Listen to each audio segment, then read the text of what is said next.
بسم اللہ الرحمن الرحیم۔ السلام علیکم ورحمۃ اللہ وبرکاتہ۔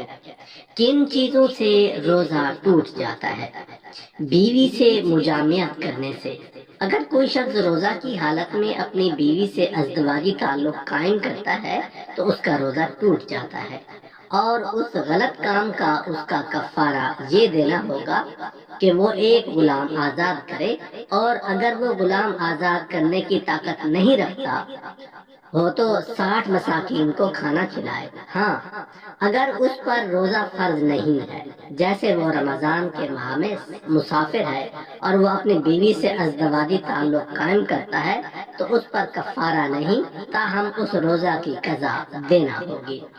بوس و کنار اور منی خارج ہونے سے۔ خواہ بیوی سے چھیڑ چھاڑ کے نتیجہ میں یا اس سے بوس و کنار کی وجہ سے ہو تو روزہ ٹوٹ جائے گا، لیکن صرف بوس و کنار ہو اور انزال نہیں ہوا تو روزہ صحیح رہے گا۔ مقام مخصوص میں دوائی ڈالنے سے۔ روزہ کی حالت میں کوئی خاتون اپنے مقام خاص میں کوئی دوا یا تیل وغیرہ ڈالے تو روزہ ٹوٹ جائے گا۔ مشت زنی کرنے سے۔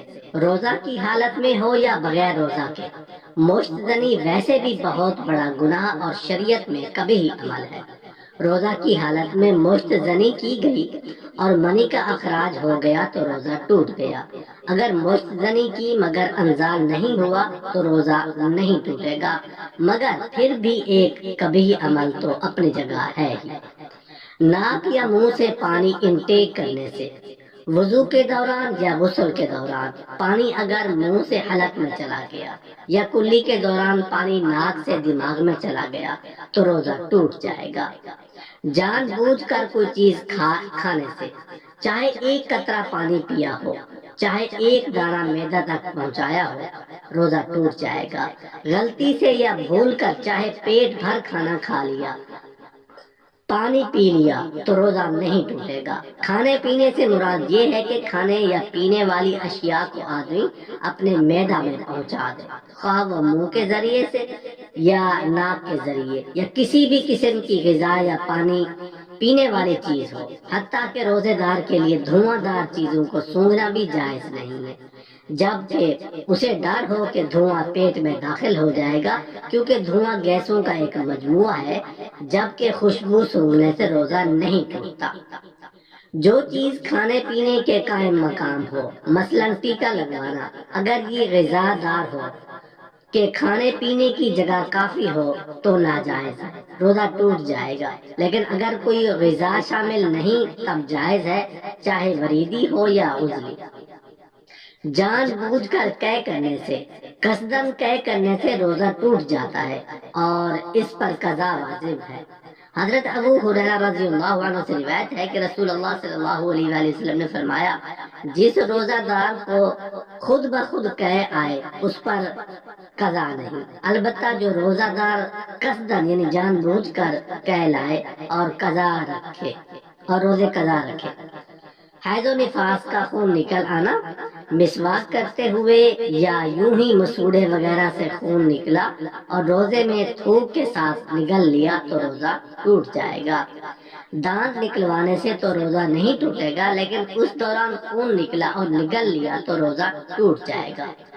غیبت کرنا، جھوٹ بولنا، گالی دینا، لڑائی جھگڑا کرنا روزے کی حالت میں بدرجہ اولا ناجائز ہے۔ حضرت ابو ہریرہ رضی اللہ عنہ سے روایت ہے کہ رسول کریم صلی اللہ علیہ وآلہ وسلم نے فرمایا، جو شخص روزہ رکھ کر جھوٹ بولنا اور اس پر عمل کرنا ترک نہ کرے تو اللہ تعالیٰ کو اس بات کی کوئی حاجت نہیں کہ وہ کھانا پینا چھوڑ دے۔ حضرت ابو ہریرہ رضی اللہ عنہ سے روایت ہے کہ رسول کریم صلی اللہ علیہ وآلہ وسلم نے فرمایا، روزہ ڈھال ہے، لہذا جب کوئی روزہ رکھے تو فحش باتیں نہ کرے، بےہودہ پن نہ دکھائے۔ اگر کوئی دوسرا شخص روزہ دار سے گالی گلوچ کرے یا جھگڑے تو روزہ دار کہہ دے، بھائی میں روزے سے ہوں، تمہاری باتوں کا جواب نہیں دوں گا۔ حضرت لقیط بن صبرہ رضی اللہ عنہ سے روایت ہے کہ میں نے کہا یا رسول اللہ صلی اللہ علیہ وسلم وضو کے بارے میں مجھے کچھ بتائیے۔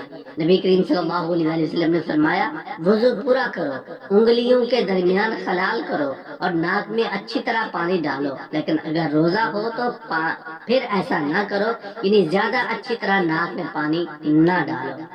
روزہ میں جمع کرنے سے روزہ باطل ہو جاتا ہے، اس پر کفارہ بھی ہے اور قضا بھی ہے۔ روزہ کا کفارہ ایک غلام آزاد کرنا یا 2 ماہ کے مسلسل روزے رکھنا یا 60 مسکینوں کو محتاجوں کو کھانا کھلانا ہے۔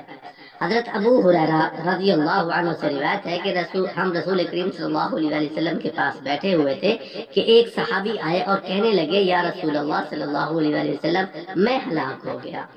نبی کریم صلی اللہ علیہ وسلم نے پوچھا کیا بات ہے؟ اس نے کہا میں روزے کی حالت میں بیوی سے صحبت کر بیٹھا ہوں۔ رسول اللہ صلی اللہ علیہ وسلم نے پوچھا تو ایک غلام آزاد کر سکتا ہے؟ اس نے کہا نہیں۔ رسول اللہ صلی اللہ علیہ وسلم نے پھر دریافت کیا کہ 2 ماہ کے مسلسل روزے رکھ سکتے ہو؟ اس نے عرض کیا نہیں۔ نبی کریم صلی اللہ علیہ وسلم نے پھر پوچھا کیا 60 مسکینوں کو کھانا کھلا سکتے ہو؟ اس نے عرض کیا نہیں۔ نبی کریم صلی اللہ علیہ وسلم نے فرمایا اچھا بیٹھ جاؤ۔ نبی کریم صلی اللہ علیہ وسلم تھوڑی دیر رکے، ہم ابھی اسی حالت میں بیٹھے تھے کہ نبی کریم صلی اللہ علیہ وسلم کی خدمت میں ایک کھجور کا عرق لایا گیا۔ عرق بڑے ٹوکرے کو کہا جاتا ہے۔ نبی کریم صلی اللہ علیہ وسلم نے فرمایا مسئلہ پوچھنے والا کہاں ہے؟ اس نے کہا میں حاضر ہوں۔ نبی کریم صلی اللہ علیہ وسلم نے فرمایا یہ کھجوریں لے اور صدقہ کر۔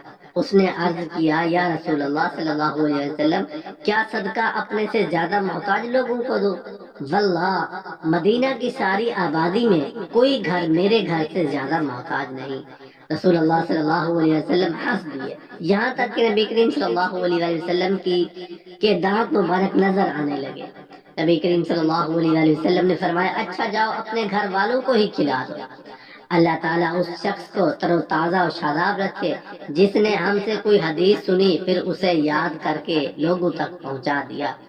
روزہ دار کے لیے جائز ہے کہ جنابت کی حالت میں روزہ کی نیت کر لے اور پھر طلوع فجر کے بعد غسل کرے۔ عورت اگر اپنے حیض و نفاس سے طلوع فجر سے پہلے فارغ ہو جائے تو روزہ رکھ لے، خواہ غسل طلوع فجر کے بعد۔ روزہ دار اپنے جسم پر تیل یا کریم کی مالش کر سکتا ہے، جسم پر دوائی لگا سکتا ہے، خوشبو سونگھ سکتا ہے، مگر عود کا دھواں نہ سونگے۔ وہ اپنے دانت یا داڑھ نکلوا سکتا ہے، اپنے زخم پر پٹی لگوا سکتا ہے، آنکھ اور کانوں میں دوا ڈالوا سکتا ہے، سرما لگا سکتا ہے۔ ان تمام کاموں سے روزہ نہیں ٹوٹتا، خواہ وہ اپنے حلق میں دوائی کے اثرات یا ذائقہ محسوس کرے۔ روزہ دار صبح یا شام کسی بھی وقت مسواک کر سکتا ہے، جس طرح رمضان کے علاوہ کسی بھی وقت آدمی مسواک کرتا ہے۔